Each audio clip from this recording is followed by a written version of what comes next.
কি রে? এই ছোট লোক ফকিন্নির বাচ্চা, তুই দেখছিস না আমি এখানে খাইতে বসছি? তুই এখানে কেন বসলি? সাহেব, সাহেব মানে? এই, তোর সাহস তো কম না? আমরা এখানে খেতে বসছি, তুই এখানে এসে বসছিস? তুই নিচে বসে খাবি, তুই এখানে কেন বসলি? আর ওর শরীর থেকে কেমন দুর্গন্ধ বের হচ্ছে, আমি এখন ভাতটা খাবো কিভাবে? আচ্ছা তুই থাম। এই ফকিন্নির বাচ্চা, তোকে না আমি 100 দিন বলেছি আমার ভাই যখন খেতে বসবে তখন তুই তার আশেপাশে আসবি না। তুই এখানে কোন সাহসে বসলি? হ্যাঁ, তোর তো সাহস কম না? নিচে গিয়ে বস যা। কিরে, তুই এখনো এখানে বসে আছিস? তোর কি কথা কান দিয়ে যায় না? ওঠ ওঠ, যত সব ফালতু। লাই দিয়ে দিয়ে একদম মাথায় তুলে ফেলছি তোকে, বুঝছস? যার কারণে তুই কথা নেই বাচ্চা নেই এসে ডাইনিং টেবিলে বসে পড়িস, আবারও তাকাই থাকে। যা এখান থেকে। কি হলো? আপু কি বলেছে তোর কানে যায়নি? তুই এখনো বসে আছিস কেন? ওঠ ওঠ বলছি। আমি বুঝি না, তুই কি নিজেকে বাড়ির মালিক মনে করিস? হ্যাঁ, যে তুই আমাদের সাথে খেতে বসবি? তোর মতো কিছু কাজের লোকদের লাই দিলে ওরা নিজেদেরকে কাজের লোক মনে করে না, মনে করে বাড়ির মালিক। শোন, আজকের পর থেকে আমরা খেতে বসলে তুই কখনো এখানে আসবি না। তুই খেতে হয় নিচে বসে খাবি, যা এখান থেকে। সাহেব আজকে না অনেক পরিশ্রম করছি সাহেব, আমার অনেক ক্ষুধা লাগছে সাহেব।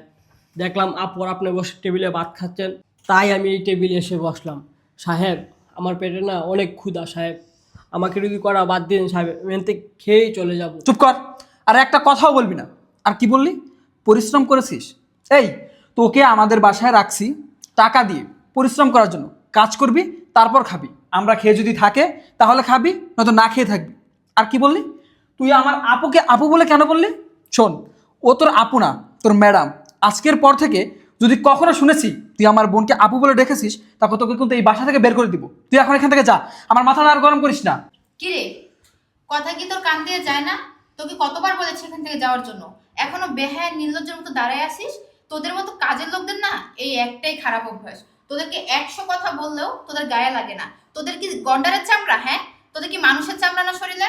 তোদেরকে এত অপমান করি, এত কথা বলি, তাও বেহায়ার মতো দাঁড়ায় থাকিস। কি হলো, যা এখান থেকে। আচ্ছা সাহেব, সবসময় আপনারা আমার সাথে এমন করেন কেন? আপনারও তো মানুষ, আমিও তো মানুষ, আমারও তো মন চায় যে এত দামি টেবিলে বসে ভাত খাই। বাবা রে বাবা, কত বড় বড় কথা। আমারও তো মন চায় এরকম একটা দামি টেবিলে বসে খাই। এই, তোর যদি এতই মনে চায় তোর বাপ দাদা 14 গোষ্ঠীকে বল এরকম একটা দামি টেবিল যেন কিনে দেয়, তখন দিন রাত 24 ঘন্টা টেবিলের উপর শুয়ে শুয়ে ভাত খাবি। এই ছোট লোকের বাচ্চা, তোর কি বলতেছি? হ্যাঁ, তোর কথা কানে যায় না? আর মানুষ মানি? শোন, তোর মতো ছোট লোক ফকিন্নিরা মানুষ না। তোদেরকে মানুষ বলে কে হিসাব করে? হ্যাঁ, দেখ, তুই এখানে দাঁড়িয়ে আর একটা কথাও বলবি না, নয়তো আমি তোর গায়ে হাত তুলতে বাধ্য হবো। তুই এখান থেকে যা। সাহেব আমার করা বাদ দিন সাহেব, আমি অনেক ক্ষুধা লাগছে আমার। চুপ কর, তোকে বলেছি এখান থেকে যেতে। এখান থেকে যা। এখানে আর 1 মিনিট দাঁড়িয়ে থাকলে আমি কিন্তু তোকে মেরেই ফেলবো। যা। জিশান! আরে রাজু, বয় বয়, আমাদের সাথে খা। তোকে বলতেছি আমাদের সাথে খা, তুই চলে যাচ্ছিস কেন? তুইও না, তোকে আমি বারবার বলি যে আমরা যখন খেতে আসবো একদম লেট করবি না, সাথে সাথে চলে আসবি। আর তোকে খুঁজেই পাওয়া যায় না, জানো? 1 ঘন্টা ওরা আমি খুঁজছি, সারা বাড়ি তন্ন তন্ন করে খুঁজছি। রাজু কোথায়? তুই খাবার খাবি না, খাবার খাবি না, মাত্র আসছি। আপু, তুমি এক কাজ করো, রাজুকে প্লেটে ভাত দাও। হ্যাঁ হ্যাঁ দিচ্ছি। দাঁড়াও দাঁড়াও, রাজু এই টেবিলে বসে খাবে না, কারণ রাজু একটা গরিব ছেলে, ও কাজের ছেলে, আমাদের বাসায় কাজ করে। ও যদি এই টেবিলে বসে ভাত খায় তাহলে কি আমাদের মান সম্মান থাকবে? থাকবে না। রাজু এখন আমার সাথে রাজধানী হোটেলে যাবে। হ্যাঁ, রাজধানী হোটেলে গিয়ে আমি এবং রাজু সহ সেখানে বসে খাবো। কি বললেন দুলা ভাই? আপনি ওকে নিয়ে হোটেলে কেন যাবেন? বাসায় তো কত ভালো ভালো খাবার রান্না হয়েছে, ও আমাদের সাথে বসেই খাক না। কেন? ও তো খাওয়ার জন্যই তো এখানে বসছিল। তোমরা তো ওকে মারধর শুরু করছো, তোমরা ওকে গালিগালাজ শুরু করছো, ছোট লোক বলতেছো। ও নাকি গ্রামের খ্যাত, ও নাকি এখানে বসে খাওয়ার তার যোগ্যতা নাই। তোমরাই তো তাকে এখান থেকে উঠাই দিচ্ছ, আর এখন বলতেছো ও এখানে বসে খাবে। কই আমরা উঠাই দিচ্ছিলাম? কি বলেছিস এগুলো? ও তো আর বসতে চাচ্ছিল না, ওকে আর আমরা জোর করে বসাচ্ছিলাম যে রাজু আমাদের সাথে খেয়ে নে। আর তুমি বলতেছো ওরে আমরা উঠাই দিতে। চুপ! আমি বলতেছি না, আমি দেখেছি। হ্যাঁ, আমি সব কিছু দেখেছি। আমি দরজার আড়াল থেকে আমি সব কিছু দেখেছি। তোরা যে দুইজন তার সাথে কি ব্যবহার করছস আমি সব কিছু দরজার বাইরে থেকে দেখেছি। এই, তুই কি মনে করছ তোরা? কি মনে করস নিজেকে? তোর ভাই মিলে তুই এইভাবে অপমান করলি রাজুকে? হ্যাঁ, এই তুই জানিস আমি রাজুকে বলেছিলাম ও যেন টেবিলে বসে ভাত খায়। রাজু, জি স্যার। এখানে বসো। স্যার, এখানে বসলে ম্যাডাম এসে দেখে ফেললে অনেক বকাবকি করবে। আরে তোমাকে আমি বসতে বলছি বসো। ম্যাডাম দেখে ফেলবে মানে? ম্যাডাম দেখে ফেললে কি সমস্যা বলো? ম্যাডাম দেখলে অনেক বকাবকি করবে স্যার। তার মানে তোমাকে এখনো বকাবকি করে তোমার ম্যাডাম? শোনো, আজ থেকে তুমি টেবিলে বসে ভাত খাবা, তুমি সোফায় বসবা, তোমার যেটা ভালো লাগবে তুমি সেভাবে চলবা। তোমার ম্যাডাম কি বলে না বলে সেটা আমি দেখব। সত্যি স্যার? হ্যাঁ সত্যি, আমি আজকে দেখব যে তোমার সাথে কি আচরণ করে ওরা। তুমি টেবিলে বসবা, ডাইনিং টেবিলে বসে ভাত খাবা। যদি তোমাকে ভাত না দেয়, না কি করে, সেটা আমি সব কিছু দেখব, তারপর ওদের বিচার করব। ঠিক আছে? তুমি ভয় করো না, কারণ তুমি আমার ভাইয়ের মতো। ওকে ভাই? ঠিক আছে, কাজ করো। ও আচ্ছা, বুঝতে পেরেছি। তার মানে এই জন্যই এই ছোট লোক ফকিন্দির বাচ্চার এত বড় সাহস হয়েছে আমাদের সাথে টেবিলে বসে খাওয়ার।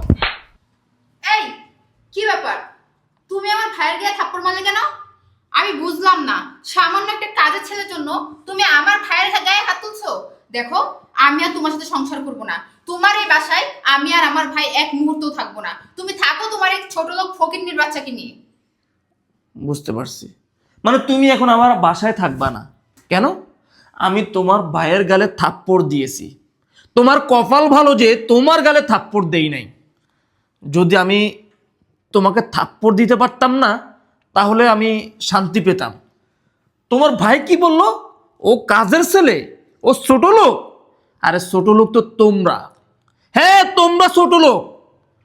তোমার এত বড় একটা ধামড়া ভাইকে আমি বসায় বসায় আমার বাড়িতে খাওয়াচ্ছি, আর কাজের ছেলে অপমান করতেছে না? কেন? কেন কাজের ছেলেকে অপমান করতে হবে? ও কাজের ছেলে বলে কি ও মানুষ না? ও ছোট লোক না, ও ছোট লোক না। ছোট লোক তোরা দুইজন। তুই কি বললি? তুই আমার সংসার করবে না? ও কাজের ছেলে বলে ও ছোট লোক না, ও ছোট লোক না। ছোট লোক তোরা দুইজন, কারণ তোদের বাবা মা তোদেরকে শিক্ষা দিতে পারে নাই। তুই কি বললি? তুই আমার সংসার করবি না, আমার সাথে থাকবি না? আমিও বললাম তোর মতো বেয়াদব মেয়ের সাথে আমিও সংসার করব না। তুই এখনই তোর ভাইকে নিয়ে আমার এই বাসা থেকে চলে যা। কারণ যারা একজন কাজের ছেলেকে সম্মান দিতে পারে না, তারা আসলে তার স্বামীকেও সম্মান দিতে পারবে না। তুই এখনই চলে যা। তুমি কি ভেবেছো তুমি আমাকে ছেড়ে দিলে আমি মরে যাব? কখনোই না। তোমার থেকে হাজার গুণের ভালো ছেলে আমাকে বিয়ে করবে।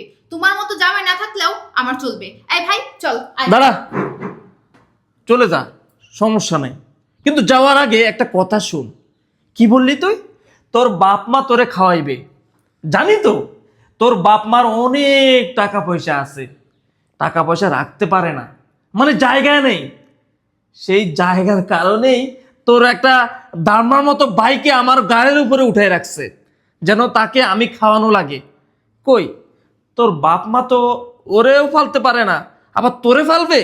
যা, সমস্যা নাই, আমার থেকে ভালো ছেলে তুই বিয়ে কর, বিয়ে করে সংসার কর, আর আমিও দেখব তুই কেমন সুখী হস।